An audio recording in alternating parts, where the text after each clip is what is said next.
தமிழ்நாட்டுல எல்லாமே சேஞ்ச் ஆயிடுச்சு. உங்க நகையையும் சேஞ்ச் பண்ணுங்க. உங்க பழைய நகைக்கு கிராமுக்கு 150 ரூபாய் கூடுதலா வாங்கி புது நகை எடுத்துக்கோங்க. அதே கம்மி சேதாரம் தான் உங்க லலிதால மட்டும்தான். எம்எல்ஏக்களின் ராஜினாமாவை ஏற்ற சபாநாயகரின் உத்தரவுக்கு எதிரான வழக்கில் தற்போது முன்னாள் அமைச்சர்கள் பதிலளிக்க உத்தரவு பிறப்பிக்கப்பட்டிருக்கிறது. அண்மை செய்தியாக பார்க்கிறோம்.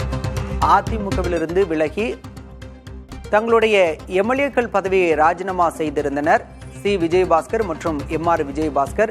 இந்த நிலையில் அவர்கள் இருவரின் ராஜினாமாவை ஏற்ற சபாநாயகரின் உத்தரவுக்கு எதிராக வழக்கு தொடரப்பட்டது. இது தொடர்பான வழக்கில் முன்னாள் அமைச்சர்களான சி விஜயபாஸ்கர் மற்றும் எம்ஆர் விஜயபாஸ்கர் மற்றும் சட்டமன்ற செயலர் ஆகியோர் பதிலளிக்க சென்னை உயர்நீதிமன்றம் உத்தரவு பிறப்பித்திருக்கிறது. வழக்கு விசாரணையை ஜூலை 22ஆம் தேதிக்கும் ஒத்திவைத்திருக்கிறது தலைமை நீதிபதி தலைமையிலான அமர்வு.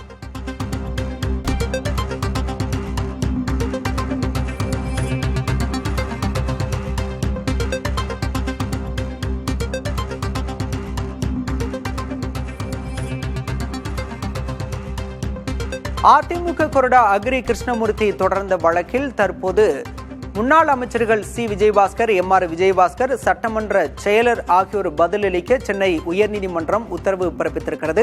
சி விஜயபாஸ்கர் மற்றும் எம்ஆர் விஜயபாஸ்கரின் பதவியை ராஜினாமா செய்த நிலையில் அவர்களுடைய ராஜினாமாவை ஏற்ற சபாநாயகரின் உத்தரவு செல்லாது என்று அறிவிக்க கோரி அதிமுக கொறடா அக்ரி கிருஷ்ணமூர்த்தி வழக்கு தொடர்ந்திருந்தார். இந்த வழக்கில் தற்போது உத்தரவு பிறப்பிக்கப்பட்டிருக்கிறது.